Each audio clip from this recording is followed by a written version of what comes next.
Hey, I've got you. Have you ever caught yourself watching another teacher and thinking, they seem to handle that so easily, so why does it feel harder for me?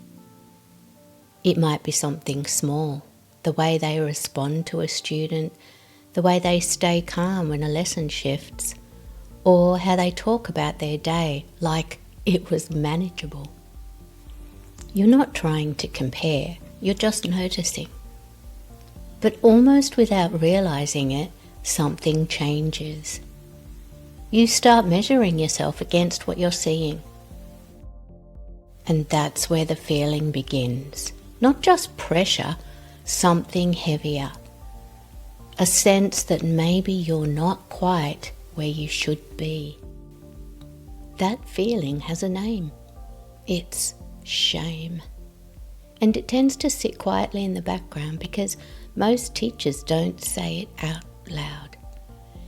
If that's been happening for you, even occasionally, you're not the only one.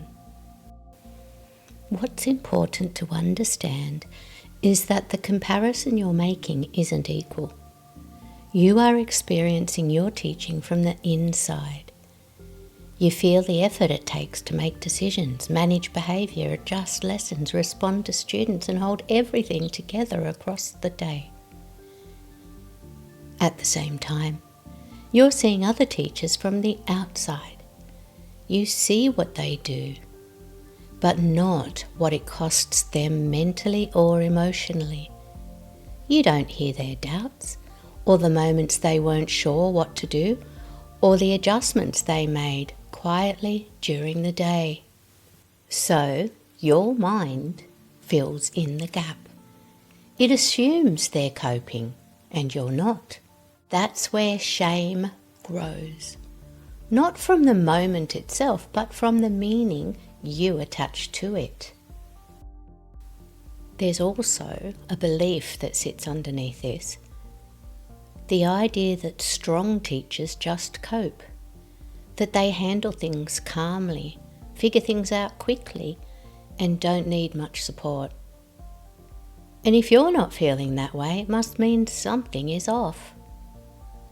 But that belief isn't accurate. Strong teachers aren't people who never struggle.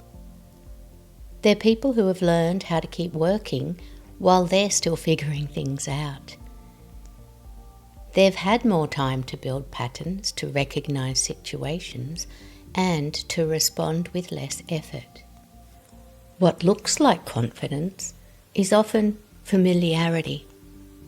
When you're early in your career, you're still building that familiarity, and a lot of the learning is happening while you're actually in the classroom. Some of the most important parts of this job are not learned fully before you start. They develop while you're in it.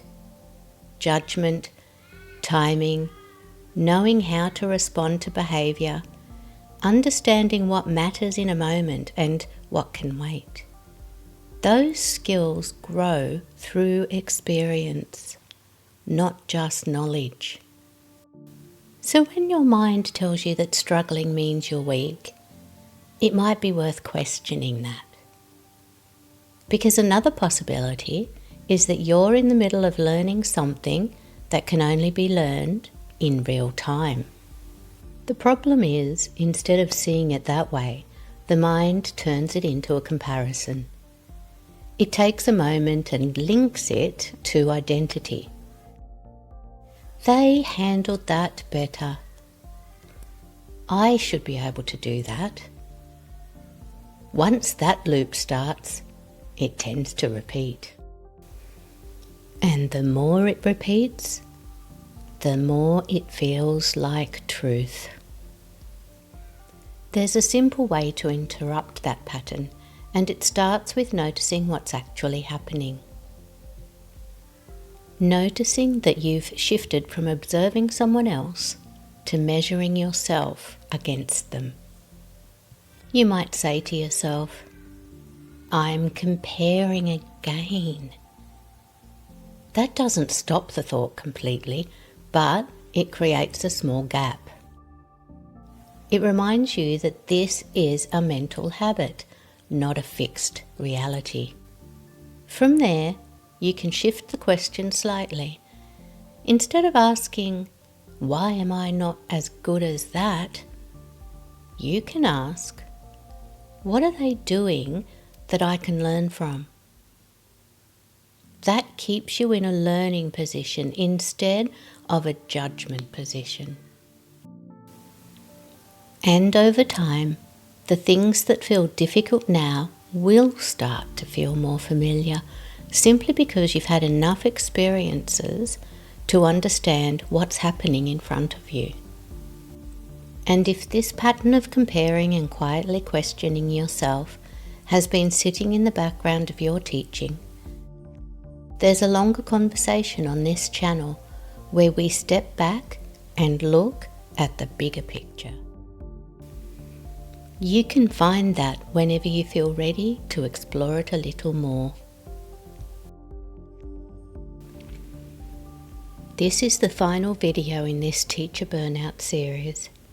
If you've landed here first or you haven't watched the earlier conversations, I genuinely encourage you to go back and watch the full series, because each video tackles a different burnout pattern teachers quietly struggle with.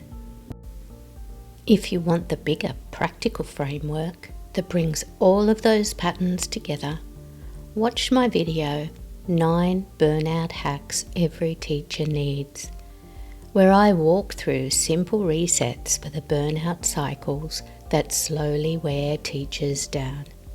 If you are realizing you need more than YouTube videos, that is exactly why I created Coaching in the Car. It is my 52-week audio program for teachers with short practical audio coaching, classroom guidance, reflective support, and practical help that even makes accreditation feel far less overwhelming. If that sounds like the kind of support you need, you can explore Coaching in the Car in the description below. I'm the lead teacher. I've got you.